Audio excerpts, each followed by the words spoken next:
Türkiye'nin yanı başında gerçekten çok ciddi gelişmeler yaşanıyor. Abhaz kuvvetleri kendi başkentleri Suhum'u Gürcülerden aldılar. Binlerce Gürcü evini, toprağını bırakıp kaçmak zorunda kaldı. Şehirde hala bazı protestoların devam ettiğini söyleyebilirim.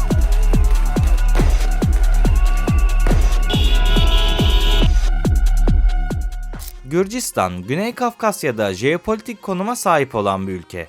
Kuzeyde Rusya, doğuda Azerbaycan, güneyde Ermenistan ve güneybatıda bizimle komşular.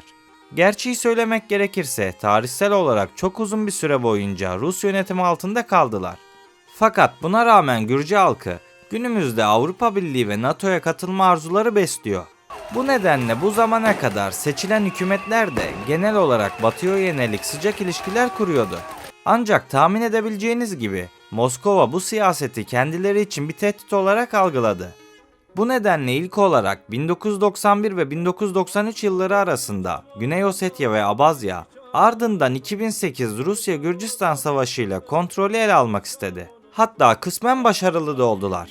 Evet, bugün Gürcistan topraklarının %20'si Rus hükümeti ve ordusu tarafından işgal edilmiş durumda. Gürcistan'ın başkenti Tiflis'ten hepinize selamlar arkadaşlar. Bildiğiniz üzere Gürcistan'da Güney Ossetya bölgesi var.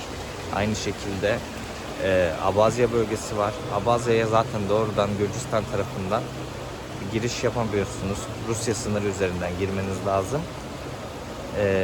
Gürcistan'dan doğrudan Abazya'ya geçmek isterseniz böyle bir şey yok. Hem onların vatandaşları için yasak hem de turistlerin de girişi yasak. Dolayısıyla bu sebepten dolayı Rusya üzerinden girmeniz gerekiyor. Haliyle bu durumda oradaki nüfusu etkileyen ana nedenlerden bir tanesi. Bunun dışında da söylemek gerekir ki Ossetya'da da aynı şekilde Gürcistan'ın yönetiminden farklı bir fikre sahipler. Sovyetler Birliği'nin dağılmasından sonra Gürcistan bağımsızlığını ilan etmişti. Ancak bu bağımsızlığın ardından Abazya ve Güney Ossetya bölgeleri ayrılıkçı düşünceler ortaya atmaya başladı. Gürcüler ve Osetler arasında gerilim bir hayli tırmanmıştı. Gürcü birlikleri Güney Ossetya'nın başkenti Tişkinvali'ye saldırdı. Fakat ayrılıkçıları destekleyen Rusya, bölgedeki Rus barış gücü bahanesiyle çatışmalara müdahil oldu. Böylece 1992 yılında Rusya ve Gürcistan arasında Soçi Anlaşması imzalandı. Bu anlaşmaya göre Gürcistan, bahsettiğim bu bölgelerdeki kontrolünü kaybetti. Böylece Güney Ossetya fiilen bağımsız hale geldi. Ancak bu bağımsızlık uluslararası alanda kabul görmedi. Benzer bir durum Abazya için de geçerliydi. Hatta burada yaşayan yaklaşık 200 bin Gürcü ya bu topraklardan kaçmak zorunda kaldı ya da bölgeden sürüldü. Dolayısıyla bu olaylar neticesinde Gürcistan topraklarının önemli bir kısmını kaybetti. Parlamentoda dalgalanan Abhaz bayrağı Suhum'un alındığının ilk işaretiydi.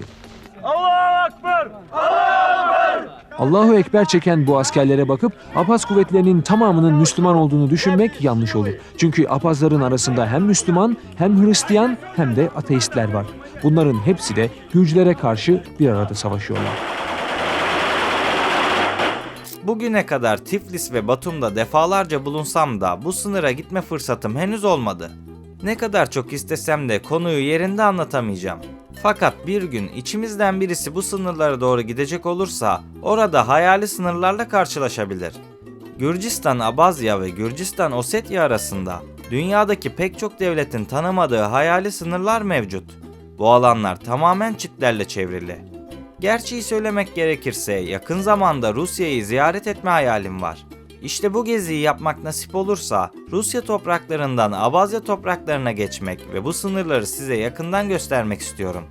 Bu yüzden beni desteklemek için kanala abone olabilir ve videoyu beğenebilirsiniz. Şimdi konuyu toparlamak gerekirse Gürcistan ve Rusya arasındaki gerginliği anlayabildiğinizi umut ediyorum. İşte bahsetmiş olduğum bu nedenlerden dolayı Gürcüler Rusya ile yakınlaşmayı tercih etmiyordu. Zaten bu nedenle çok uzun bir süredir Avrupa Birliği ve NATO'ya dahil olma görüşmeleri yaptılar. Dolayısıyla Avrupa Birliği ülkesi olmasalar da ülkenin her yerinde AB bayrakları görmeniz mümkün. Burada dikkatimi çeken bir şeyden bahsetmek istiyorum. Özellikle sokaklarda hem Avrupa Birliği hem de NATO ile ilgili bazı logolar var. Fakat bu logoların dışında Ukrayna bayraklarını da görüyorsunuz. Ama aynı şekilde Avrupa Birliği yanlısı olanlar olduğu gibi Rusya yanlısı olanlar da var. İşte bu Rus yanlıları bu bayrakları, Ukrayna bayrağını, Avrupa Birliği bayrağını, bunları çarpı atarak dışlıyor. Bunun dışında onlarla aynı fikre sahip olmayanlar için de bazı fikirler duvarlara işlenmiş durumda. Mesela bazı bölgelerde Rusya tarzında yazılar da mevcut. Bu da ülkenin hem Rus taraftarlığını hem de Avrupa Birliği taraftarlığını gösteriyor. Yani basitçe şunu söyleyebiliriz ki bu ülkede her iki tarafa da daha kendine uygun gören insanlar yaşıyor. İşte bu da ne yazık ki bazı karmaşalar yaratıyor. Elbette halkın ve iktidarın Batı'yla sıcak ilişkiler kurması Rusya'yı oldukça rahatsız eden bir durum. Özellikle 2008 yılında Gürcülerin NATO'ya yaklaşması ve Güney Ossetya üzerindeki kontrolü yeniden sağlama girişimi Rusların Gürcistan'la savaşmasına neden olmuştu. Gürcistan biraz da Batı'ya güvenerek Güney Ossetya'yı yeniden kontrol altına almak için askeri operasyon düzenlemişti. Ancak Rusya bu duruma hızla müdahale ederek Gürcistan topraklarına girdi. 2 gün içerisinde Gürcistan topraklarının içlerine kadar kat ettiler. Sonrasında Fransa'nın arabuluculuğunda ateşkes imzalansa da Rusya, Güney Ossetya ve Abazya'nın bağımsızlığını resmen tanımıştı. İşte bu olaylardan sonra Gürcistan çok yoğun bir şekilde AB'ye katılma isteğini dile getirse de 10 yıllar boyunca bu girişimde başarılı olamadılar. İşin ilginç yanıysa son seçimlerden sonra Gürcistan'da Rus yanlısı bir parti iktidara geldi. Zaten ne olduysa bundan sonra oldu. Seçimde hile olduğunu iddia edenler oldu. Gürcistan Cumhurbaşkanı Zurabeşvili de sonuçları tanımadığını belirterek seçimlerin yenilenmesi çağrısında bulundu. Sadece bu kadar da değil. Seçim sonuçlarını Rus özel operasyonu olarak nitelendiren muhalif Cumhurbaşkanı halkı sokağa çıkardı. Bu çağrıdan sonra sokaklar çok büyük protestolara şahit oldu ve halkla polis karşı karşıya geldi.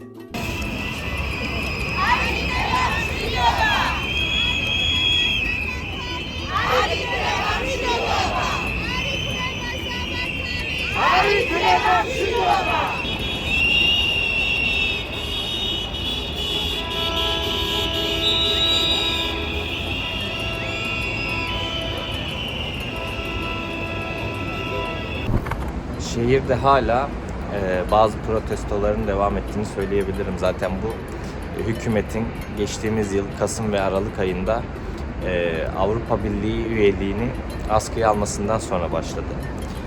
Hani ilk başladığında çok kuvvetli bir protesto vardı. Havai fişeklerle vesaire, hani film sahnelerini arattıran bazı şeyler, bazı sahneler yaşanmıştı.